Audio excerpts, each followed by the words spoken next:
In 2018, the fake, magical gold used to buy swords and potions inside the video game World of Warcraft became nearly 7 times more valuable than the actual, real-world currency of the nation of Venezuela.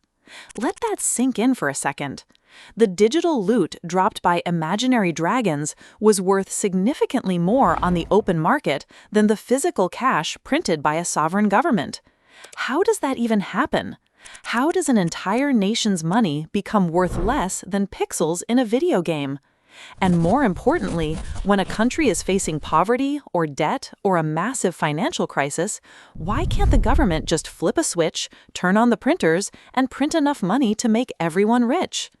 Every single one of us has had this exact thought, usually around the time we are 10 years old, but honestly, a lot of us still wonder about it today. You look around at the world. You see people struggling to pay rent. You see crumbling roads. You see national debts in the trillions.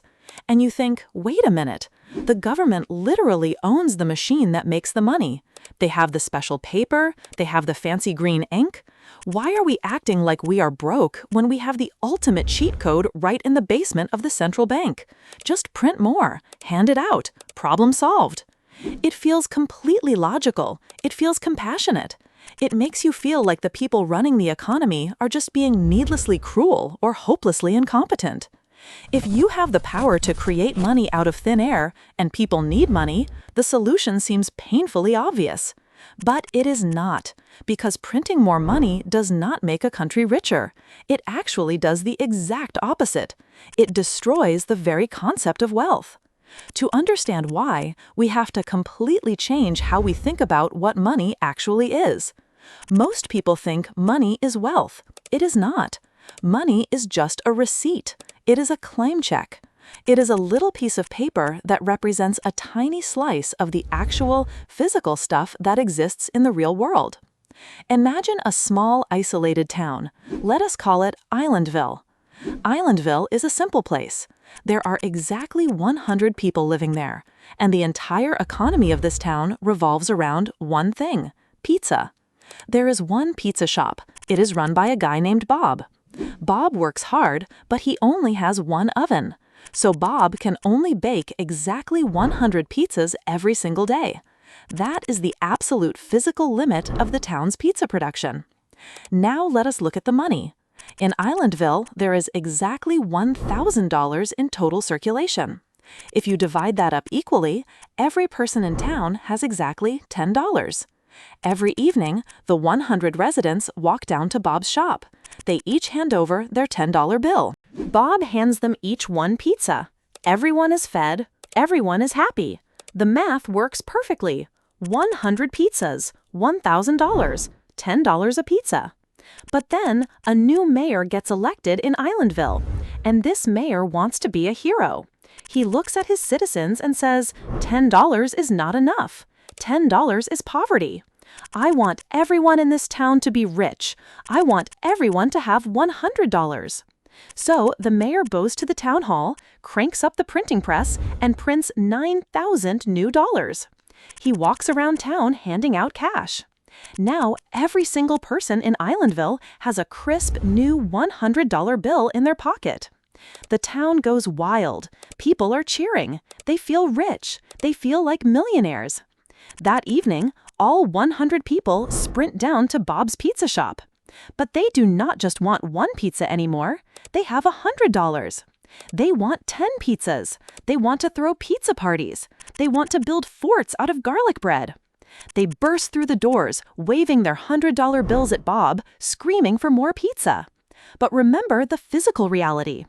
Bob still only has one oven. He still only has enough flour and cheese to make exactly 100 pizzas. The mayor printed a mountain of new money, but he did not print a second oven. He did not print more tomatoes. He did not print more hours in the day. Bob looks at the mob. He looks at his 100 pizzas. If he keeps the price at $10, the first 10 people in line will buy all the pizza, and the other 90 people will starve. People will start fighting in the streets. So Bob does the only logical thing he can do. He raises the price. He looks at the crowd, he looks at the amount of money they are holding, and he writes a new sign. Pizza, $100. The citizens groan, but they are hungry, so they hand over their entire $100 bills. Each person walks out with exactly one pizza. Let us pause and look at what just happened.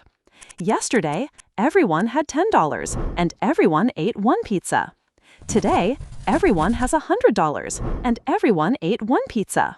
Nobody is richer. Nobody is eating more food. Nobody's life has improved.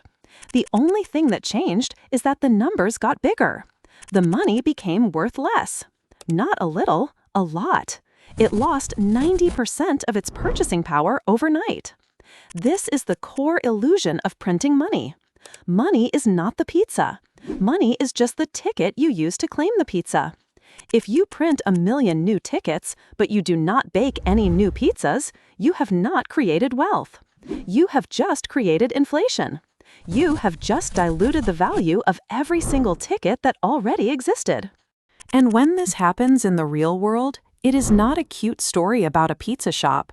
It is a catastrophic nightmare that destroys nations. Let us look at Germany right after the First World War. The German government, known as the Weimar Republic, had massive debts and crippling war reparations to pay.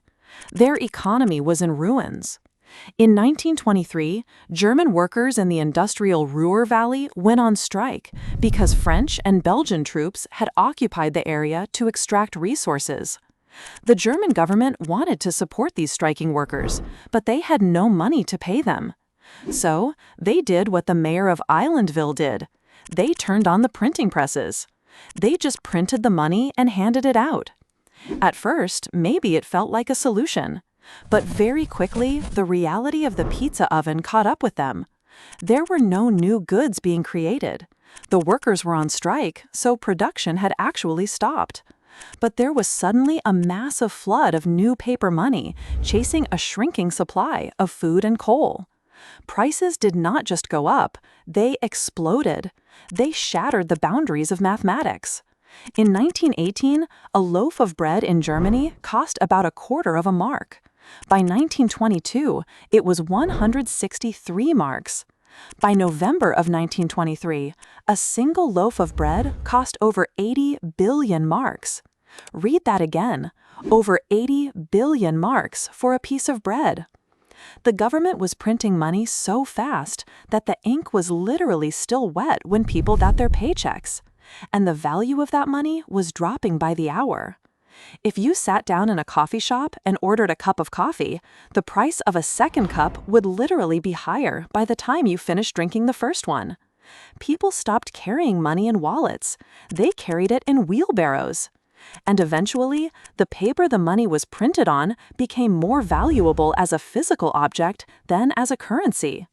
It became cheaper for German families to throw stacks of banknotes into their stoves to heat their homes than it was to actually go out and buy firewood.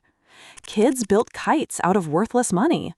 Restrooms had to put up signs begging people not to use cash as toilet paper because it was clogging the plumbing. Printing money did not make Germans rich.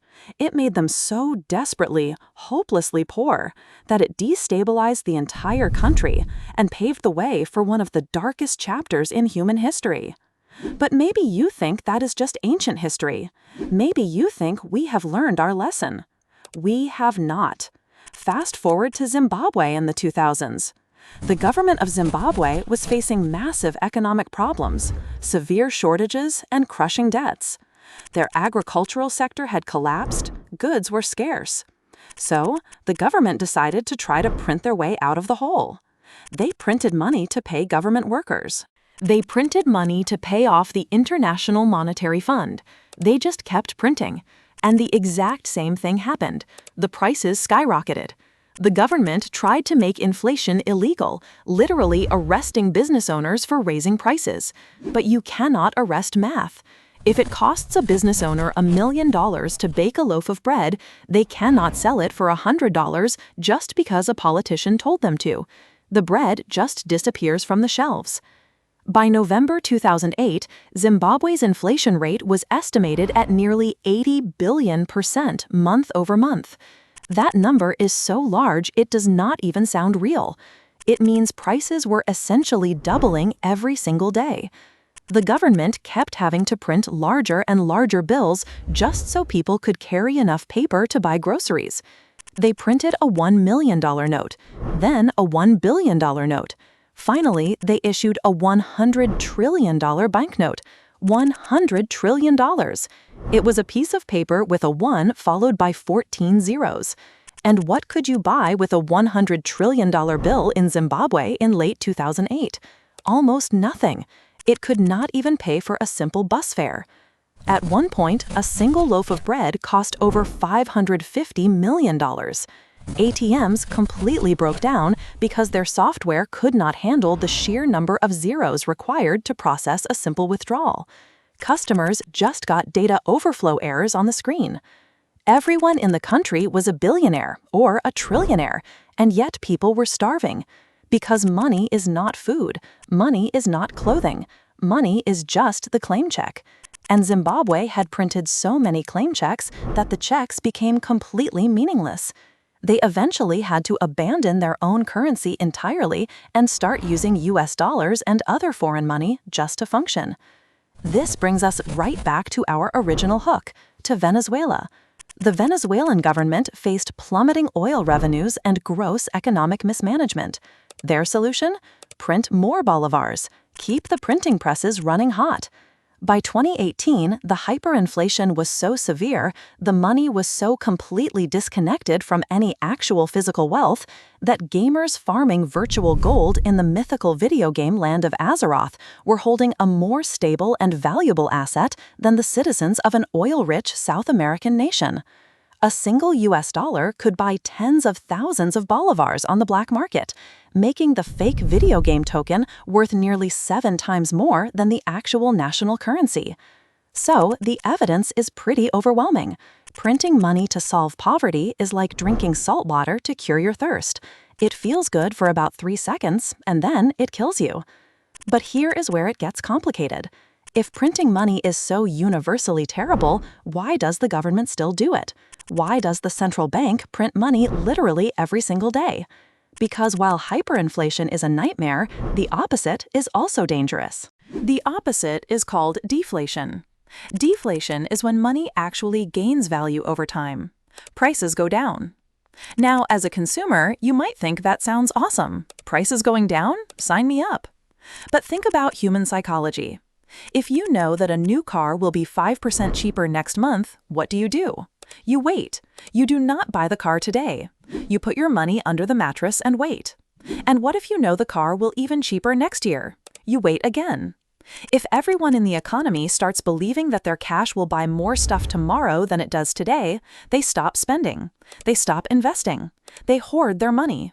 When people stop spending, businesses cannot make payroll. When businesses cannot make payroll, they fire workers. When workers lose their jobs, they spend even less money. The entire economy grinds to a frozen, catastrophic halt. So central banks are terrified of deflation. To prevent it, they actively try to create a tiny, controlled amount of inflation, usually around 2% a year. They want your money to lose just a tiny fraction of its value over time. Not a lot. Just enough to quietly punish you for hiding it under your mattress. Just enough to whisper in your ear, hey, you should probably spend or invest this cash today because it will be worth slightly less tomorrow. Furthermore, economies actually grow. Let us go back to Islandville. Imagine Bob the pizza guy finally saves up enough to buy a second oven, and he hires a second baker. Now, Islandville is producing 200 pizzas a day. There is twice as much actual, physical wealth in the town. If the money supply stays exactly the same at $1,000, but there are now 200 pizzas, the price of pizza has to drop to $5. That is deflation. To keep prices stable, the mayor actually needs to print more money. He needs to double the money supply to $2,000 to match the new physical reality of the town. This is the delicate, terrifying tightrope walk of modern economics. Central banks have to print just enough money to match the actual growth of goods and services, and just enough to keep people spending, but never so much that people lose faith in the currency. It is a game of psychology as much as it is a game of math. Money only has value because we all collectively agree to pretend it has value. The moment that trust is broken, the moment the government prints so much paper that the illusion shatters, the whole system collapses. You cannot legislate prosperity. You cannot print a stronger economy. You can only build it through actual labor, actual resources, and actual innovation. The next time you are sitting at a bar or watching the news and someone asks why the government cannot just print more money to pay off the debt or make everyone rich, do not give them a lecture on macroeconomic theory. Do not pull out a whiteboard. Just tell them this: you can print all the claim checks you want, but you cannot print the pizza.